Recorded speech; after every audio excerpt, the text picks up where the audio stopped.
Good morning, people. Kanina ba ako nagising? Mga 4, ay 3 o'clock pala. Mga 3 o'clock. Tapos, nagbalik ako kasi masama pa rin yung pakiramdam ko. So, I know that I need really to regain energy, and then mga 4 o'clock gising ulit, and then I tried to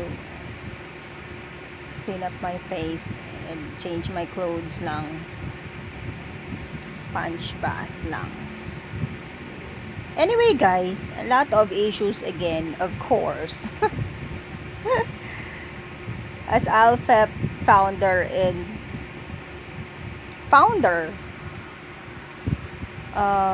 ayan, may na-discover akong mga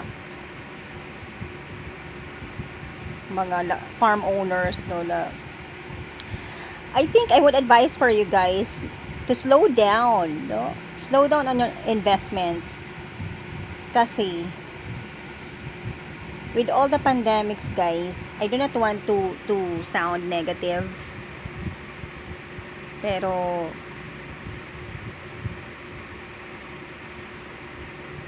the bacteria is slowly, mutating, all kinds of viruses. Pinakita sa akin ni Lord God, no? Ang daming viruses na variants, mutations, at hindi lang po COVID. Na-prophesy na po kasi talaga yan noon pa. Hindi ko na magets kung sino yung nagsabi niyan, na the bacteria is coming even from the forest, no? The rainforest areas. That's usually they came from, unless those biologically, ano ba yun? Genetically modified. Ano ba yung mga tawag doon? I'm not really like a scientist. Pero, yun po yung sinabi na meron pa kasi yung natural lang na bacteria, tapos yung mga brinid, no? That's why it's really evil. Tayo din ng mga tao. Gusto natin maubos na tayo. Paano yan, no? But anyway, yung po ang pinakita sa aking latest na vision, for your information lang, sa lahat ng naniniwala sa aking vlog na ito. Kasi somehow naman guys, hindi naman ako diba? Na meron naman akong mga nagawa na mga nasabi na based on the inspiration of the Lord God, na tama, na confirm. So I have really obligation to be making the vlogs every day as based on my visions. Kagabi nga, I tried to pray over myself, no? I prayed over to myself. At alam niyo guys, yung nakita ko sa vision, ang daming maliliit na block thing, no? They are evil things. Hindi ko alam, siguro sa loob ng katawan ko rin, no? Kasi I've already mentioned to you guys, the bacteria, so the battle is actually spiritual, not only biological and physical, no? It's a spiritual. So yung nagkakasakit, meron sigurong ganun. Yun ang pinakita po sa akin. Maliliit siya na, akala mo yung, di ba yung sa pag-reproduction, para siyang ganun. Tapos ang dami niya, mga black thing. And then, pinakita po sa akin, parang na-flash out shot, or parang kinain ng maliwanag na something. And I believe that God has somehow healed me, although I could still feel a little bit of fever, because my right feet is again having wounds. Hindi ko naman alam kung bakit ganito, hindi ko naman siya kinamot, pero nag-inom lang kasi ako ng Coke, kasi mahirap dun. Nagbili kasi si Jobs ng Coke 3 days ago, ayaw naman pala niyang uminom. So ako, paunti-unti yun ang ininom ko, na wala naman kasing water doon na malinis. So yun ang inunti-unti ko, siguro nagbigla na naman yung blood sugar ko kasi matagal na rin akong hindi nagiinom talaga ng soft drinks. O months na talaga guys, siguro yun, mag 1 year na rin siguro because of the lockdown. Didisiplina ko yung sarili ko, plus wala ngang pera, yung I mean it has helped in a sense na nadisiplina ko sarili ko. Water na lang, no, warm water, yun, sa labat and everything. So yun ang nakita ko guys, when I prayed over myself, yun ang nakita ko, parang nilamon siya ng parang puti ng something, liwanag. And I hope it really happened, no? Parang flash out siya or what. Tapos ang nakita ko lang the next morning, yun, yung pant, yung underwear ko po, parang mayroong spotting, parang ganun. I feel better than yesterday, no? But I'm not so okay because of this wound. So I have to still regain my energy by staying in bed as much as I can. And then, so going back as for the Association of Landed Families and Entities of the Philippines, no? Guys, kayo naman mga commoners and peasants, mga Filipinos, huwag nyo namang abusuhin yung mga landowners, yung mga capitalist. May nakita po akong isang vlog, hindi ko sasabihin kung sino yun, basta somewhere, the family has invested heavily so much on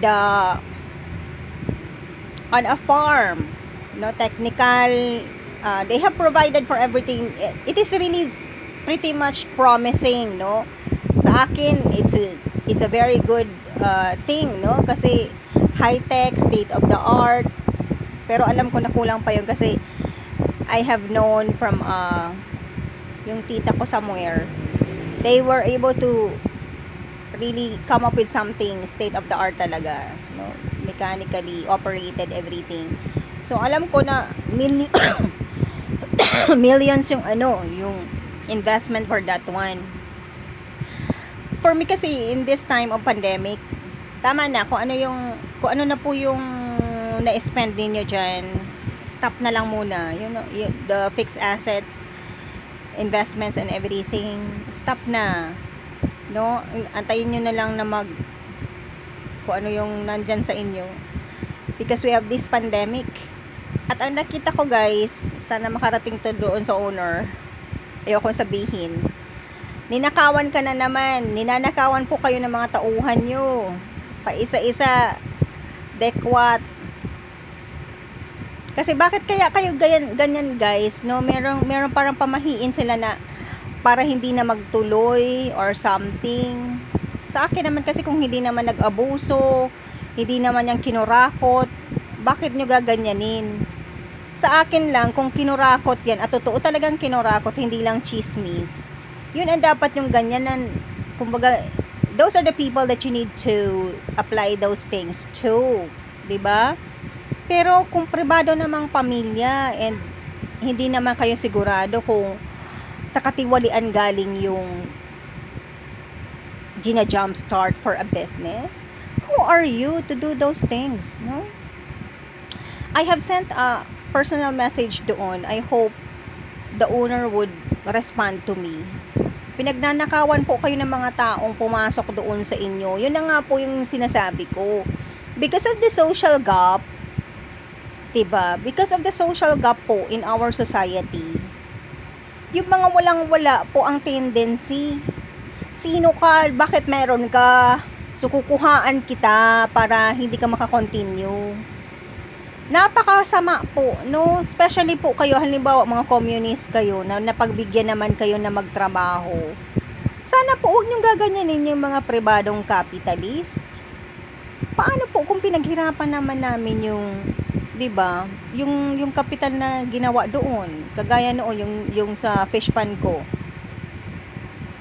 inalagaan namin yung nagbabantay, yung pala NPA, no, umakyat nga daw sa bukid, nagbalik, pumunta pa dito sa akin, hinahanap yung tito ko kasi hihingan siguro ng pera. Wala, iniwanan po yung fish pan ko. Wala ng fish, no? Kinain ng buong barangay. Kawawa po kami. O, tingnan mo. Kaya minsan, yung bang, paano na lang yung society talaga? Kailangan pala mag-separate talaga yung mayayaman malulupa sa mga mababa. Kasi wala silang kakontentuhan, guys, 'di ba? So long as may sweldo sila, ganyan. Wala yung nakaano sa isip is inggit. Bakit ikaw meron ka? Bakit ka malupa? Ako wala. Nakakatakot, guys. It's Beelzebub and Satan. No? It's a Satan. Jealousy and envy. Nakita ko, actually, I am referring to poultry. Kanya-kanyang kuha po ng ilang chicks yung mga tao, mga pobreng workers. Nako. Gusto nyong i-destabilize yung mga meron, pagkatapos, in the end, paano ang society? Galit na galit si God. Diyan nag-umpisa yung pandemya. Dinestabilan ninyo yung mga meron, yung mga masisipag, na kagaya namin nila daddy noon. At you're doing it also in other farms. Okay, I'm gonna mention it na lang dito. It's Ortega Farm. Hindi ko alam sa ibang farms kung ano. Ikaw kings dyan. I do not know. I have not checked yet. Yung kasi ang parang nagiging tatakpo sa isip ninyo mga commoners mga Pinoy. Ako kasi Spanoy ako, guys. Okay, I'm half Spanish talaga and half Pinoy. Pero wala po ako masama sa inyong feeling kahit sa mga communist. Pero yung mga masasama nyo pong ginagawa sa amin, no? Tingnan nyo. Ang gusto nyo, damay-damay tayo sa kawalan. Paano naman yun? Dapat hindi sa inyo, wag niyong pakikialamanan. Ortega Farm po, nag-invest ng so much, tapos pinapakita sa akin ni Lord na kanya-kanyang kuha ng ilang chicks. Paano mo nga naman yun bibilangin, no? Ang mahal-mahal ng investment ng pamilya. Para pong sa amin yung nangyayari sa kanila, they really called it Ortega Barangay. Parang sa amin na halimbawa, most of the land there are ours. It's but fitting to call it Martires Barangay. Yung Dalipay Farm. Kasi most of the ownerships there are really Martires.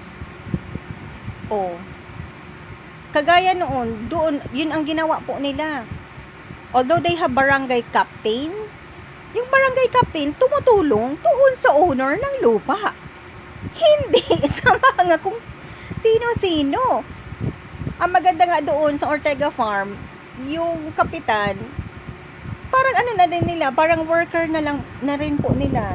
Na rin po, tumutulong po sa mga gawain doon. Kasi basically, yun nga ang mangyayari talaga.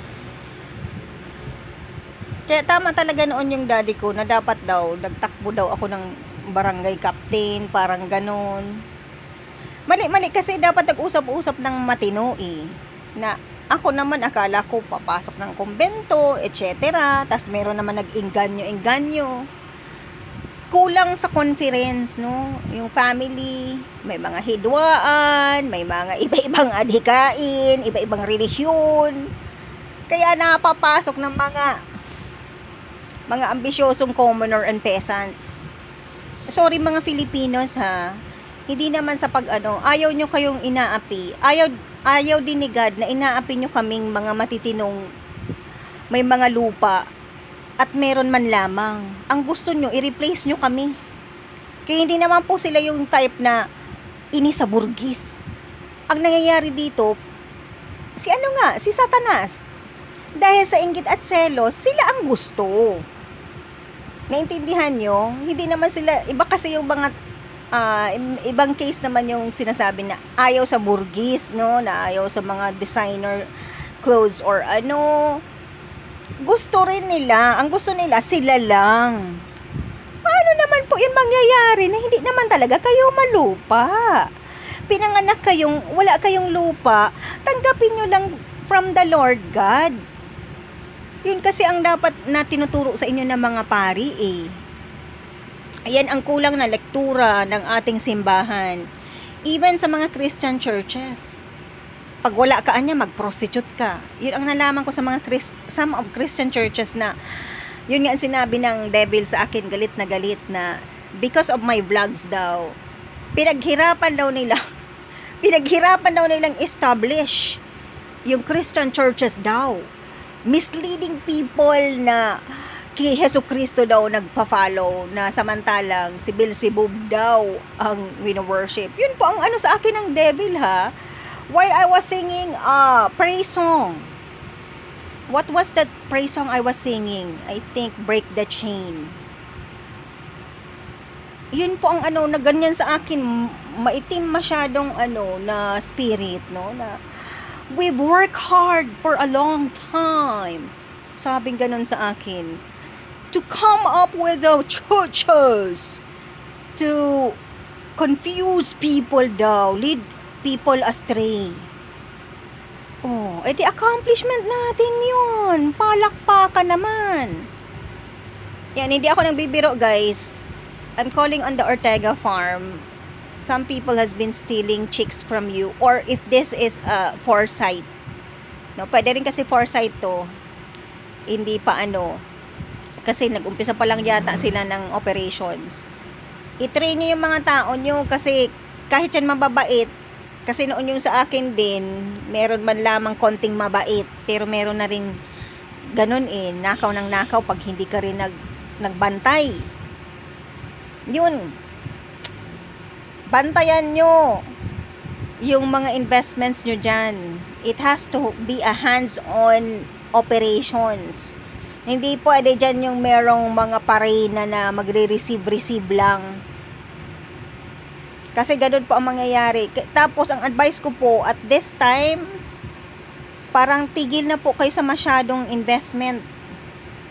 Lalo na kung fixture lang or, 'di ba, dead money talaga. Okay yan kasi food production yan. Chicken is food production. Grabe na po yung virus. Tapos napansin ko po doon sa vlog na wala man lang silang health protocols, no? Walang mga mask. So, sa bagay, hindi ko na check kung ano pong buwan yun. Baka ilang years na rin yun. So, yun po ang aking advice, no? Sa mga nag-ooperate po ng farm. And if you are thinking of investing, I think again, I do not want to be very pessimistic, no? Very negative. Pero, the statistics would show. Nasa 80 million na po tayo. Tama ba? 8 million or 80 million na yung cases natin sa COVID. No? And biologically, it's not getting any better. It's even mutating, having variants. Ulitin ko po, may narinig na kasi ako niyan years ago pa na the viruses that usually thrive on tropical forest, rainforest areas, they came already where the human beings are. Pagkatapos, yun po, spiritual nga ang battle, tsaka biological. So, ano pa ang gagawin natin? Mangumpisal naman kayo, be. Tsaka kayo mga pari, umpisahan nyo yung pangungumpisal nyo, mga bishop. Para kung sakali man, mamatay ta, at least punta man lang tayo ng langit, oh. I-treat nyo naman yung mga sarili nyo. Yun lang po yung masasabi ko talaga. Pagkatapos, ano pa ba yun? Yun lang, so far, for this vlog.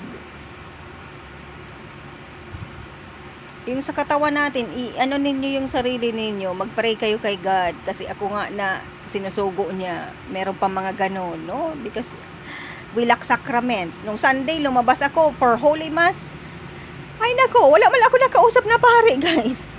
Kasi sabi ko, mangumpisal naman ako, Lord, kay imbes na kumpisal lang, nangyari, napunta ako doon kay Japs.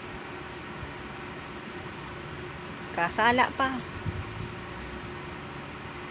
Di naman, para may nag-ano sa akin si Lord na dispense daw ako noon. Kasi matagal naman akong inanuhan ng pari.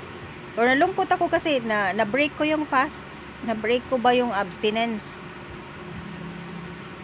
Ala, huwag kayo mag-ano. Ako, nagmamadali din talaga ako sa recording na ito. Walang ibang time. Ano ba kayo? Itong mga nasabi ko na sa inyo na satanic na hindi nyo alam pag-umpisa, mag-isip-isip kayo. Nasa inyo yung desisyon yan eh. Ang dami sa inyo, patuloy pa rin, no? Patuloy pa rin ang prostitusyon. Tuwang-tuwa daw si Leonora kasi na-destabilize niya daw ang mga martires. Successful daw siya sa kanyang ginawa daw sa amin. Na pagkatapos dito sa Naga, pupunta siya ng Amerika para maghingi sa mga relatives namin. Yung mga relatives ba namin, hindi naman na walang alam kung anong ginawa sa akin. Hindi ko alam.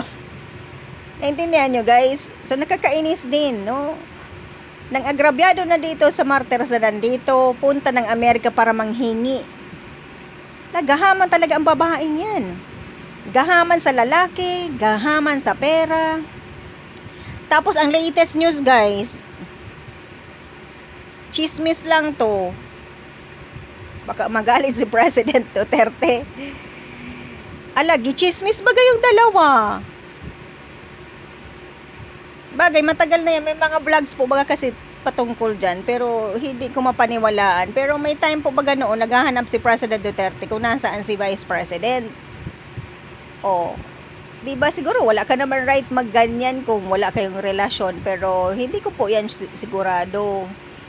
Mag-change po kayo kay nakakatakot. Ayaw natin pumunta ng impyerno. Tama na ng kurakot. Ipamigay nyo na yung pera, President, sa mga tao wala na ng pagkain. Kami, mayaman kami, malupa kami. Wala din kami ditong sapat na pagkain. Wala kaming pera. Pera naman natin lahat yang nandyan sa inyo. Kayong nasa simbahan, tigil nyo na muna yung mga proyekto nyo na hindi naman dapat. Diba? Yung mga pa-construction, hindi muna, para sa akin, hindi yan timely for this pandemic. We are on a crisis. We cannot pretend that everything is just okay. Dapat pinagtutuunan ngayon ng pansin. Magsipagkumpisal kayo, mag-strengthen tayo not only of our physical condition but our spiritual ones too. You priest, you have to be available also. Kagaya niyan, pumunta lang ako nga for confession, wala daw. Kala ko pati yung guardian angel kung ang nag-aano sa akin na pumunta nga sa Ateneo. Wala na pala dyan. Sarado na pala sila. Tapos yung mga pari daw. Ano yun? Yung spiritual director ko ay wala na daw po sa Naga City. Kaya kawawa naman ako. Nandun na daw po sa Manila kasi ang tanda ng pagkatapos. Ayan, limited daw yung seats sa church. Hindi naman yung type na nireject ako. Kaya lang, yung isang simbahan na abutan ko ng alanganin yung mass, tas limited pa daw yung seats, ibig sabihin puno na, wala na po ako naabutan. So hindi ko na ano yung purpose. Alam ko naman si God, pag maganda naman yung intention mo na naghanap ka ng paraan, no, to abide with the obligation. Ala kayo guys, may nagtatawa sa akin na aligaga daw ako and everything sa mga vlogs ko. Hala, kailan pa tayo mag-ano? Nagsulat ako ng patungkol dito mga 4 years ago. Hindi pa rin kayo naniwala. Tapos may mga nangyari na. Hindi pa ako yan maaligaga guys. Na nagiging reality na yung mga visions ko. Na mag-isip-isip kayo. Ang dami pa dyan mga pa-strategy na ako ang ipahuli ninyo. Pakasuhan.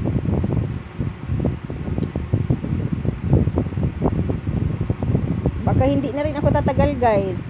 Si God, sinabi ko ba sa inyo, extension to ng buhay ko. Aanhin nyo pa yung mga ganyan ninyo. And instead of you pay me up as soon as possible. AIM is waiting for my email. Sabi ko, it's so stressful. Hindi ko pa magawa. I hope I could do it today. Kaya lang baka pareho lang nung una eh. Pinagawa nila ako ng letter. Wala naman solusyon. No, because I wanted the refund. My tita does not have anything to do with that refund, nor my cousins. It's really for me. Kasi kagaya ng expedition car naman dito, bigla niya na lang pinakuha. Binenta lang nila ng 200,000. Sa amin na yun ni daddy ko. Kung marunong lang ako mag-drive at hindi ako noon pupunta ng kumbento, binigay yun sa akin ng daddy ko yung susi. Hindi nyo naiintindihan. Achievements namin yun. Sino dyan makakapagsabi sa akin na wala man lang ako ng pundar, no? I have my expedition car. Kahit luma na yun. And the farm, all those developments there were because also of me.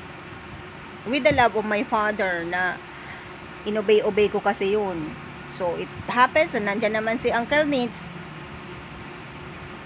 I repeat po kayo, may mga farm owners, please, check nyo po yung mga workers nyo. Minsan, pabait-baitan yung mga yan. Pero yung mga nasa isip nila, inggit, selos, kuha-kuha, lagay sa bulsa. Huwag kayong ganyan, guys. Pero meron na naman po mga mababait. Maghingi na lang kayo. Diba? Pero baka naman yung hihingiin nyo na sobra naman. Alisin yung inggit at silos. Kaya baka mapaktay ka na bukas makalawa.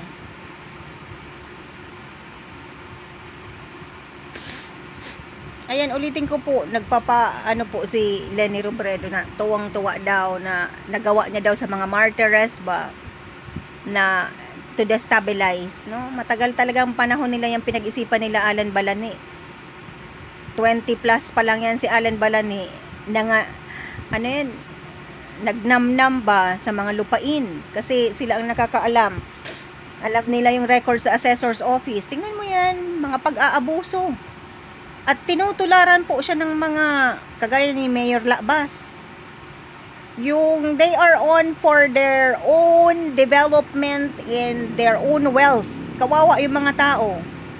Pero sa isang banda ng isang araw po ay may naririnig din po ako mga grupo dito sa atin na hindi naman po papahintulot sa ganyan. Pag napukawan yan ang mga tao, guys, hala, bahala kayo sa mga riots niyan. At allow talaga yan ni God. Naintindihan nyo ba yung Moses time? Ako po ay hindi niya mag-umpisa. Maliliwanagan yung mga tao paano nyo ang mga ginagawa ninyo. Imbis pangkain ng mga tao, giano ninyo sa construction. Imbis pang swab test ng mga tao, pang medication, kung ano-ano po yung ginagawa ninyo.